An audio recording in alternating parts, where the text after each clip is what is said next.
सच्चिदानंद सदगुरु साईनाथ महाराज की जय। ओम साई राम। मित्रों, आज का ब्लॉग आप सभी साईं परिवार के लिए विशेष लाभकारी और कल्याणकारी है, क्योंकि आज के ब्लॉग में हम अपने साईं परिवार के लिए एक बहुत ही विशेष उपाय लेकर के आए हैं, जिसके माध्यम से आपके जीवन में जो घट रही भीषण घटनाएं हैं, आपके घर परिवार में जो एक ग्रह गोचर ऐसी स्थिति बनी हुई है कि लड़ाई झगड़ा विषाक्तता का माहौल और घर परिवार में धन की कमी, घर में कोई कार्य अगर करने जा रहे हैं तो उसमें व्यवधान उत्पन्न हो जाना, कार्य का परिपूर्ण रूप से सफल ना होना, या कोई भी ऐसा कार्य होता है जीवन में तो उस समय आपको सावधान हो जाना चाहिए कि आखिर ऐसा क्यों हो रहा है। और ये क्वेश्चन अपने आप से ज़रूर पूछना चाहिए कि हमने ये काम किया तो उसमें सफलता नहीं मिली, घर परिवार में लड़ाई झगड़े का माहौल बन रहा है तो आखिर ऐसा क्यों बन रहा है। जिस दिन आप ऐसी क्वेश्चंस को अपने आप से करोगे, उसी समय आपको बाबा आंसर देना शुरू कर देते हैं। आपका समस्त चीज़ों का समाधान मिल जाता है। कैसे मिलता है? उसी समय आप प्रभु के चरण में शरण में पहुँचिए और फिर देखिए, क्योंकि आध्यात्म क्या है, हमारा 4 चीज़ है पुरुषार्थ में: धर्म अर्थ काम मोक्ष। धर्म को पहले पर बनाया गया है, धर्म उसके बाद अर्थ, फिर काम, फिर मोक्ष। तो धर्म और अर्थ ये 2 चीज़ें ऐसे हैं जो बहुत ही इम्पोर्टेंट है। अगर धर्म आप अर्थ कमाना चाहते हो, मतलब धन कमाना चाहते हो, और अगर उसमें आपको लाभ नहीं मिल रहा है तो इसका मतलब धर्म की तरफ आपको आना पड़ेगा। इसीलिए धर्म को पुरुषार्थ में पहली प्रायोरिटी में और अर्थ को दूसरी पर। तो धर्म, अगर अर्थ में कमी आ रही है तो धर्म की तरफ जाइए। और घर में धर्म अर्थ काम मोक्ष। काम का मतलब होता है समस्त प्रकार की भौतिकताएं, जैसे स्त्री प्रसंग, शादी ब्याह, लव मैरिज, प्रेम विवाह, ये सब इसमें काम के थ्रू आता है। और मोक्ष तो लास्ट की अवस्था होती है, जब आप जीवन को जी चुकते हैं और अब प्रभु के शरण में, मतलब समस्त सक्रियता आपकी धीरे धीरे डाउन होकर और आप अब प्रभु की शरण में जा रहे हैं, तो वहाँ पर आप सांसारिक जीवन से मुक्त होकर मतलब संन्यास की तरफ बढ़ जाते हो। तो यहाँ पर हम लोग क्या है, एक सांसारिक व्यक्ति हैं और सांसारिक व्यक्ति के जीवन में काफ़ी घटनाएं घटती रहती हैं। वहीं पर सतर्क होना है कि अगर आपके घर में धन की कमी आ रही है, लड़ाई झगड़े बन रहे हैं, तो जब धन की कमी आती है तो घर में लड़ाई झगड़े, अनेक प्रकार की कुप्रवृत्तियां व्याप्त हो जाती हैं। और या तो धन की अधिकता होती है तब भी ये व्याप्त हो जाता है। तो यहाँ पर सबसे बड़ी चीज़ है, अगर धन की कमी हो रही है, लड़ाई झगड़े घर में बन रहे हैं, तो जो प्रथम पुरुषार्थ में दिया गया धर्म, तो धर्म की तरफ आपको आना चाहिए, अध्यात्म की शरण में आना चाहिए। अब यहाँ पर मैं आपको बताऊं, आपके जीवन में जो समस्त प्रकार की घटनाएं ये घट रही हैं, भीषण बाधाएं, वो कैसे समाप्त होंगी, क्या उपाय किया जाए। और इसके लिए सबसे बड़ा उपाय होता है हवन। और हवन मैं खुद करता हूँ, वो आपके लिए, और उसी के थोड़े बहुत चार्जेस इसलिए है क्योंकि देखिए, हर व्यक्ति के लिए तो मैं हवन कर नहीं पाऊँगा, क्योंकि आप लोग मेरी भावनाओं को समझिएगा कि इतने लोग हवन के लिए कहते हैं और करवाते भी हैं, मैं करता भी हूँ, लेकिन उसकी लकड़ियाँ इतनी महंगी है, उसके जो जड़ी बूटियाँ उसमें पड़ती हैं वो महंगी हैं, क्योंकि वो अगर तगर की लकड़ी है, ऐसे है, तो वो काफ़ी कास्टली पड़ जाती है हमारे लिए। तो हर व्यक्ति के लिए संभव नहीं है कि मैं फ्री में कर पाऊँ, क्योंकि फ्री में करता ही हूँ, करना भी चाहता हूँ, लेकिन अब क्या करूँ, उसके लिए मजबूरी हो जाती है। अच्छा, यहाँ पर आता है अर्जियाँ। तो अर्जियाँ में फ्री ऑफ कास्ट लगाता हूँ, और उसके लिए मैं अपने पॉकेट से मंथली जो भी 2000, 4000, 5000 खर्च होता है मैं करता हूँ। तो अर्जियाँ लगाने के बाद ये मैं करता हूँ।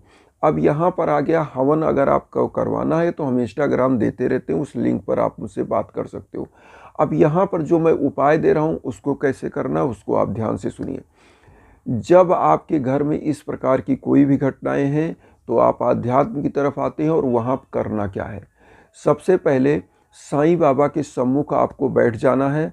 और अगर आपके घर में धन की कमी हो रही है, आपके घर में लड़ाई झगड़े ज़्यादा बन रहे हैं, आपके घर का लग रहा है कि आपके घर में कुछ ऐसी ग्रह स्थिति बनी हुई है कि जो हम आपके बस की संभालने की नहीं है, तो प्रभु के समय सामने क्या करना है। आपको नहा धो लेना है, बृहस्पतिवार को इस उपाय को करना है और लगभग 7 बृहस्पतिवार इस उपाय को करिए।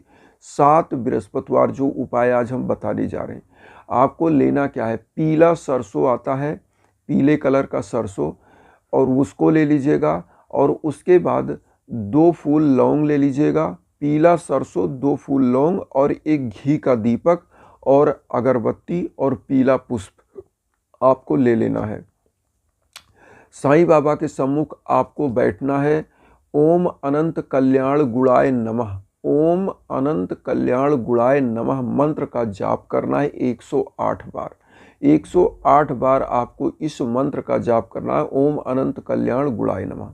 इस मंत्र का जाप करके जो आपने पीला सरसों लिया है, पीला सरसों कितना लेंगे, लगभग 5 से 10 ग्राम पीला सरसों लीजिएगा, 2 फूल लौंग लीजिएगा। ये सब साईं बाबा के श्री चरणों में टच कराइए। अगर आपके पास मूर्ति है, अगर छोटा सा पोस्टर है तो टच करा के, और इसी जो दीपक आपने लिया है इसी में जो है घी के जो दीपक जला रहे हैं इसी में डाल दीजिए, और लौंग को भी डाल दीजिए और दीप को प्रज्वलित कर दीजिए। और जो मंत्र आप बोल रहे हैं, ओम अनंत कल्याण गुणाय नमः, जो हम आपकी स्क्रीन पर भी दे रहे हैं, इसी मंत्र को बोल करके बाबा के सामने वहाँ पर बैठना है, पुष्प को अर्पित कर देना है। पीला हल्दी का चंदन बाबा के श्री चरणों में लगा के वही खुद लगाइए, और पूरे घर में इस जो आपने दीप को जलाया, जिसमें सरसों डाला है, लौंग 2 फूल डाला है और दीप प्रज्वलित कर दिया है, पूरे घर में दिखाइए। और लास्ट में आपको क्या करना है, दरवाजे एकदम घर के दरवाज़ा जिधर जहाँ से लोग मेन एंट्री करते हैं आपके घर में, जैसे अगर बाउंड्री आपके गेट में, तो वहाँ उस गेट पे नहीं जाना है, जिस गेट से लोग आपके घर में अब इंटर करते हैं उसी गेट तक आपको दिखाना है। वहाँ दिखा करके और उसके बाद इस दीपक को साईं बाबा के सम्मुख रख दीजिएगा, और रखने के बाद बाबा का 11 वचन आरती बोल करके और बाबा को प्रणाम करिए, और अपनी मनोकामनाएं जो भी व्यथाएं हैं वो बाबा से बोलिए कि प्रभु ये समस्याएं हैं, इन सभी को समाप्त करिए। और इस दीप को जलाने से ही मैं आपको बता रहा हूँ कि बहुत सारी समस्याएं आपकी समाप्त होंगी, क्योंकि जो पीला सरसों होता है ये आपके घर की नज़र को, किए कराई की बाधा को, आपके घर में जो खृष्टक का माहौल है उसको समाप्त करता है। और जो 2 फूल लौंग है ये आपके घर की जो निगेटिव ऊर्जा है उसको भी सक कर लेता है, और समस्त जगहों पर इन पीले सरसों और लौंग का और जो दीप जल रहा है इसका एक पॉजिटिव उजाला फैलता है, और ये आपके जीवन को महका देते हैं और जीवन के समस्त हर्डल को समाप्त करते हैं। तो एक दीप ही आपको प्रज्वलित करना है और आप जीवन भर सुखी और संपन्न रहेंगे इसी दीप को। और 7वें बृहस्पतिवार आपको करना क्या है, कुछ गरीबों को आपको करना क्या है कि कुछ भोजन दान करिए, या कुछ पैसे दान, फल फूल दान, जो भी आप कर सकते हैं। वस्त्र दान, पीले कलर का वस्त्र जैसे मैंने पहना इस प्रकार का वस्त्र आप पीला दान कर सकते हैं। और उसके बाद देखिएगा जीवन के समस्त हर्डल समाप्त होंगे। तो वसुधैव कुटुंबकम की जो भावना मैं लेकर चल रहा हूँ उस सभी में आप लोग सहयोग करिए, चैनल को सपोर्ट करिए, और उसके बाद सब्सक्राइब करके उन साई भक्तों तक वीडियो भी शेयर करिए जो किन्हीं कारणों से कष्ट में, दुख में। आप सभी लोगों को एक चीज़ और बताएं, अर्जियां आपकी लगी हुई हैं, चल रही हैं, तो जो आने वाला बृहस्पतिवार है इसमें मैं कुछ चीज़ें आपको बताऊंगा, वो आपको करना रहेगा, वो चीज़ आप करिएगा और ब्लॉग पर आते रहिएगा। फिर अगली अर्जियां इस बृहस्पतिवार के बाद आपकी फिर लगेंगी, और उसके लिए भी आप कमेंट करिएगा, अर्जियां लगती रहेंगी। और जब तक आप लोगों का कल्याण नहीं होगा, मेरे लायक हवन का है मैं वो करूँगा, अर्जियां हैं वो करूँगा। बस आप लोग अपना प्यार आशीर्वाद बनाए रहिए, और इसी भावना के साथ ओम साई राम।